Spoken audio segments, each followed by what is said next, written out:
Good morning, students. Today we discuss about the different disease. Already I have discussed about the astigmatism in a previous lecture. Now we discuss about the cataract.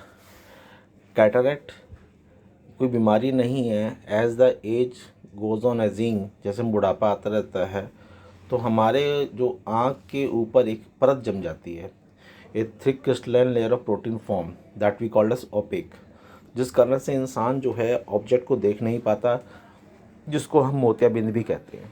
Okay, तो अब हम इस चीज़ को follow करते हैं कि cataract can be operated by the surgical, यानी अगर हम उस परत को हटा दें जो प्रोटीनस की थिक लेयर है तो हम आसानी से किसी चीज़ को देख सकते हैं.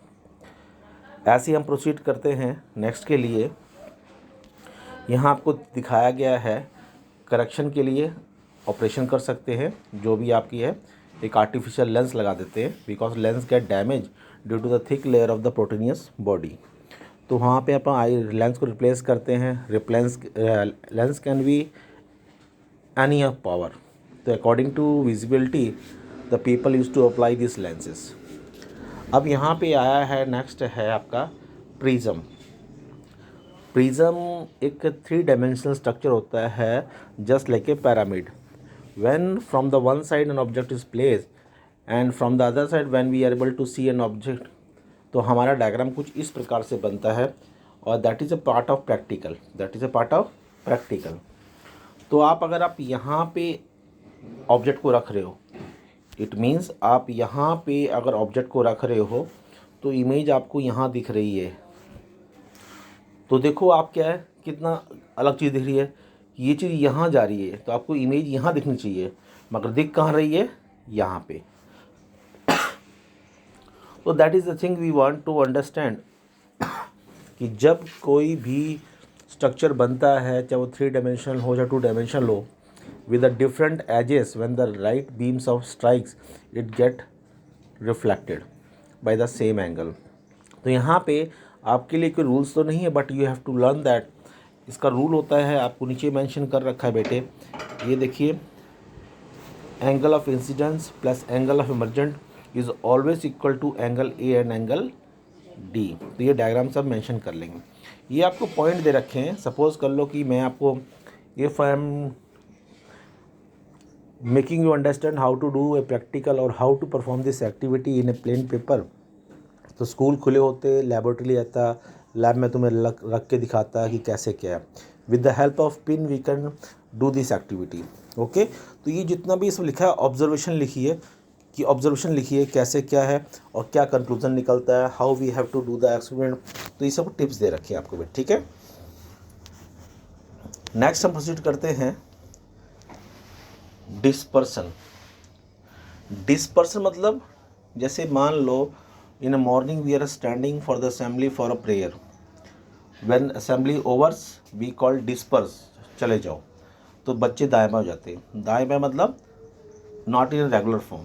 It means when a white beam of light get disperse in a band of 7 colour. कभी भी कोई लाइट अपने आप डिस्पर्स नहीं होती when a water droplets or some other things come on its path. जैसे ही कोई रास्ते में आता है, the white light ray get reflected into its band of 7 color that we call as spectrum. VIBGYOR,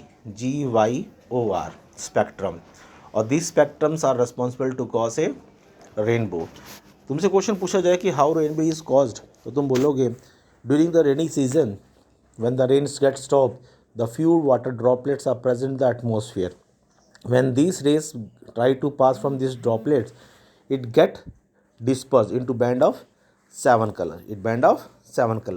And the 7 color is known as spectrum. And this process is known as dispersion of light. तो यहाँ पे आपको example सब दे रखे हैं कि कैसे क्या होता है, क्यों होता है. एक इमेजिन करो when at evening approximately at 8 p.m. you are standing on the roof and you are watching a light far away distance from your house. तो अगर आपके घर से दूर कोई एक बल्ब जल रहा होगा तो you are not able to see a size of an bulb, because वो आपको गोल सा नज़र आएगा. Because from the source and from you the distance is large and the so many particles are present in between the atmosphere. When the light get travel, this light get dispersed in a zigzag motion. तो आपकी light वो है travel नहीं कर रही, तो आपको exact image और ऑब्जेक्ट नहीं दिख रहा. That is also the cause of dispersion of light. Okay, तो यहाँ पे एग्जाम्पल दे रखे हैं, तो एग्जाम्पल को आपने फॉलो करना है बेटे. जितने भी दे रखे हैं just go through once a time and you will come to know कि हमें क्या करना है वेव की ओर. ओके, और याद रखना रेड की वेवलेंथ सबसे कम होती है और वायलेट की वेवलेंथ सबसे ज़्यादा होती है. अब यहाँ पे कुछ दे रखा है रिकम्बिनेशन ऑफ वाइट लाइट. अगर एक प्रिज्म से गुजारने के बाद when the white beam of light pass from one prism it gets splits up into a band of 7 color.